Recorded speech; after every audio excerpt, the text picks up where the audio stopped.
विधवा और तीन पंडितों की कहानी। एक गांव में एक सुंदर और जवान विधवा रहती थी।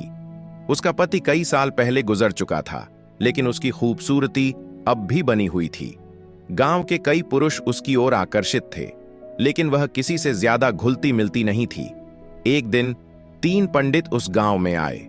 वे धर्म ग्रंथों के ज्ञानी थे, लेकिन दुनिया के सुखों से अनजान नहीं थे। वे रात को विधवा के दरवाजे पर पहुंचे और कहा, हम यात्री हैं, क्या हमें एक रात ठहरने की जगह मिलेगी? विधवा ने मुस्कुराकर कहा, आप विद्वान हैं, लेकिन मैं देखना चाहती हूं कि असली बुद्धिमान कौन है। पहला पंडित बोला, धर्म ही सबसे बड़ा सत्य है। दूसरा पंडित हंसते हुए बोला, धर्म तो नियमों में बंधा है, लेकिन प्रेम उससे भी बड़ा है।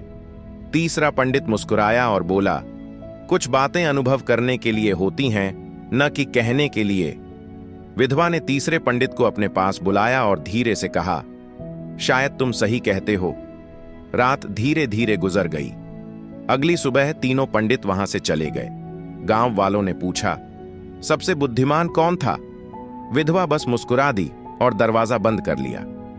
दोस्तों, इस कहानी से हमें शिक्षा मिलती है। कुछ ज्ञान किताबों से मिलता है, लेकिन कुछ अनुभव से।